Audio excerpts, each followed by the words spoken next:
नमस्कार, भक्ति भजन चैनल में आपका स्वागत है। आज हम सुनेंगे शिव और सती का विवाह। दक्ष प्रजापति की कई पुत्रियां थीं। सभी पुत्रियां गुणवंती थीं, फिर भी दक्ष के मन में संतोष नहीं था। वे चाहते थे उनके घर में एक ऐसी पुत्री का जन्म हो जो सर्वशक्ति संपन्न हो एवं सर्वविजयिनी हो, जिसके कारण दक्ष एक ऐसी ही पुत्री के लिए तप करने लगे। तब करते करते अधिक दिन बीत गए तो भगवती आद्या ने प्रकट होकर कहा, मैं तुम्हारे तप से प्रसन्न हूँ। तुम किस कारण वश तप कर रहे हो? दक्ष ने तप करने का कारण बताया तो माँ बोली, मैं स्वयं पुत्री रूप में तुम्हारे यहाँ जन्म धारण करूँगी। मेरा नाम होगा सती। मैं सती के रूप में जन्म लेकर अपनी लीलाओं का विस्तार करूँगी। फलतः भगवती आद्या ने सती रूप में दक्ष के यहाँ जन्म लिया। सती दक्ष की सभी पुत्रियों में सबसे अलौकिक थी। सती ने बाल अवस्था में ही कई ऐसे अलौकिक आश्चर्यचकित करने वाले कार्य कर दिए थे, जिन्हें देखकर स्वयं दक्ष को भी विश्वास हो नहीं रहा था। जब सती विवाह योग हो गई तो दक्ष को उनके लिए वर की चिंता होने लगी। उन्होंने ब्रह्मा जी से इस विषय में परामर्श किया। ब्रह्मा जी ने कहा, सती आद्य का अवतार है। आद्य आदि शक्ति और शिव आदि पुरुष हैं, अतः सती के विवाह के लिए शिव ही योग्य और उचित वर हैं। दक्ष ने ब्रह्मा जी की बात मानकर सती का विवाह भगवान शिव के साथ करा दिया। सती कैलाश में जाकर भगवान शिव के साथ रहने लगी।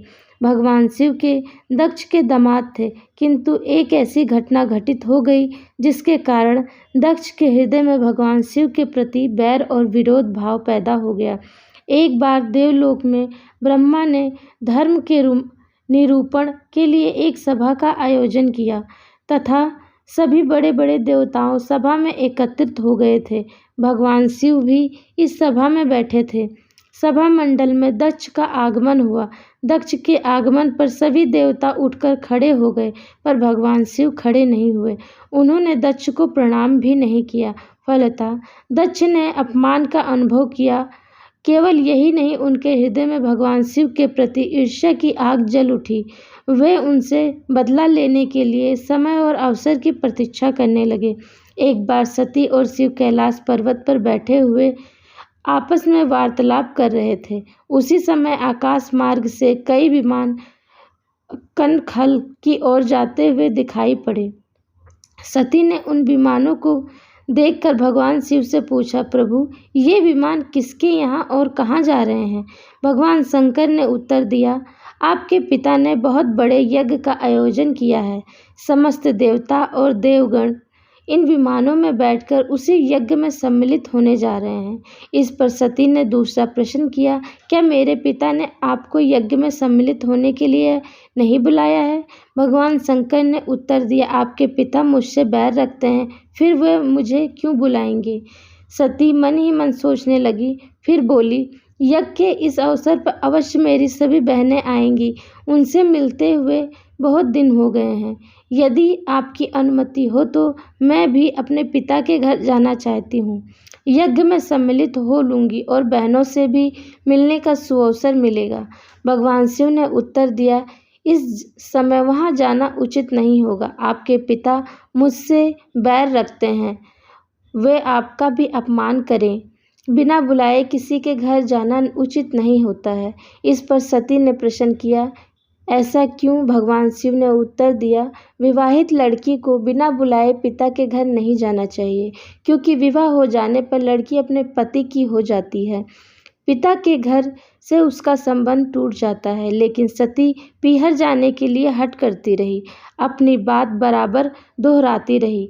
उनकी इच्छा देखकर भगवान शिव ने पीहर जाने की अनुमति दे दी। उनके साथ अपना एक गण भी साथ में भेज दिया। उस गण का नाम वीरभद्र तथा सती वीरभद्र के साथ अपने पिता के घर गई। घर में सती से किसी ने भी प्रेम पूर्वक वार्तालाप नहीं किया। दक्ष ने उन्हें देखकर कहा, तुम यहाँ क्या मेरा अपमान करने आई हो?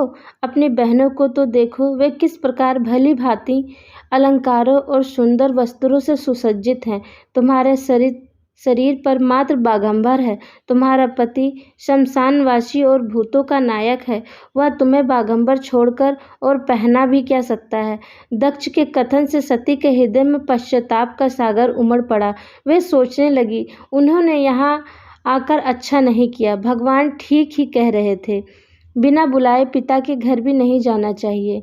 पर अब क्या हो सकता है, अब तो आ ही गई हूँ। पिता के कटु और अपमानजनक शब्द सुनकर भी सती मौन रही। वह उस यज्ञ मंडल में गई जहाँ सभी देवता और ऋषि मुनि बैठे थे तथा यज्ञ कुंड में धूं धूं करती जलती हुई अग्नि में आहुति डाली जा रही थी। सती ने यज्ञ मंडप में सभी देवताओं के तो भाग देखे, किंतु भगवान शिव का भाग नहीं देखा। वे भगवान शिव का भाग न देखकर अपने पिता से बोली, पिता श्रेष्ठ, यज्ञ में तो सबके भाग दिखाई पड़ रहे हैं, किंतु कैलाशपति का भाग नहीं है। आपने उनका भाग क्यों नहीं रखा। दक्ष ने गर्व से उत्तर दिया, मैं तुम्हारे पति शिव को देवता नहीं समझता। वह तो भूतों का स्वामी, नग्न रहने वाला और हड्डियों की माला धारण करने वाला है। वह देवताओं की पंक्ति में बैठने योग्य नहीं है। उसे कौन भाग देगा। सती के नेत्र लाल हो उठे, उनकी भौहें कुटिल हो गईं, उनका मुखमंडल प्रलय के सूर्य की भांति तेजोदीप्त हो उठा। उन्होंने पीड़ा से तिलमिलाते हुए कहा, ओह, मैं इन शब्दों को कैसे सुन रही हूँ। मुझे धिक्कार है। देवताओं, तुम्हें भी धिक्कार है। तुम भी उन कैलाशपति के लिए इन शब्दों को कैसे सुन रहे हो, जो मंगल के प्रतीक हैं और जो क्षण मात्र में संपूर्ण सृष्टि को नष्ट करने की शक्ति रखते हैं। वे मेरे स्वामी हैं। नारी के लिए उसका पति ही स्वर्ग होता है। जो नारी अपने पति के लिए अपमानजनक शब्दों को सुनती है, उसे नरक में जाना पड़ता है। पृथ्वी सुनो, आकाश सुनो, और देवताओं तुम भी सुनो। मेरे पिता ने मेरे स्वामी का अपमान किया है। मैं अब एक क्षण भी जीवित रहना नहीं चाहती। सती अपने कथन को समाप्त करती हुई यज्ञ के कुंड में कूद पड़ी। जलती हुई आहुतियों के साथ उनका शरीर भी जलने लगा। यज्ञ मंडप में खलबली पैदा हो गई। हाहाकार मच गया। देवताओं उठकर खड़े हो गए। वीरभद्र क्रोध से कांप उठे और वे उछल उछल कर यज्ञ का विध्वंस करने लगे। यज्ञ मंडप में भगदड़ मच गई। देवता और ऋषि मुनि भाग खड़े हुए। वीरभद्र ने देखते ही देखते दक्ष का मस्तक काट कर फेंक दिया। समाचार भगवान शिव के कानों में भी पड़ा।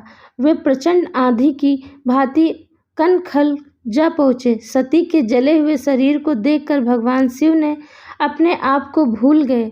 सती के प्रेम और उनकी भक्ति ने शंकर के मन को व्याकुल कर दिया। जिन्होंने काम पर भी विजय प्राप्त की थी और जो सारी सृष्टि को नष्ट करने की क्षमता रखते थे, वे सती के प्रेम में खो गए। वे शुद्ध हो गए। भगवान शिव ने उन्मत्त की भांति सती के जले हुए शरीर को कंधे पर रख लिया। वे सभी दिशाओं में भ्रमण करने लगे। शिव और सती के इस अलौकिक प्रेम को देखकर पृथ्वी रुक गई, हवा रुक गई, जल का प्रवाह ठहर गया और रुक गई देवताओं की सांसें। सृष्टि व्याकुल हो उठी। सृष्टि के प्राणी पुकारने लगे, त्राहि माम, त्राहि माम। भयंकर संकट उपस्थित देखकर सृष्टि के पालक भगवान विष्णु आगे बढ़े और भगवान शिव की बेसुधी में अपने चक्र से सती के एक एक अंग को काट काट कर गिराने लगे। धरती पर 51 स्थानों में सती के अंग काट काट कर गिरे। जब सती के सारे अंग कट कर गिर गए तो भगवान शिव पुनः अपने आप में आए। जब वे अपने आप में आए तो पुनः सृष्टि के सारे कार्य चलने लगे। धरती पर जिन 51 स्थानों में सती के अंग कटकर गिरे थे, वही स्थान आज शक्ति के पीठ स्थान माने जाते हैं। आज भी उन स्थानों में सती का पूजन होता है, उपासना होती है। बोलो माता सती की जय, भोले बाबा की जय। सती और भगवान शिव का प्रेम मेरी कथा से थोड़ा सा भी समझ में आया हो आप लोगों को तो कृपया लाइक शेयर कमेंट ज़रूर करें। मेरी कथाओं को सराहें। धन्यवाद।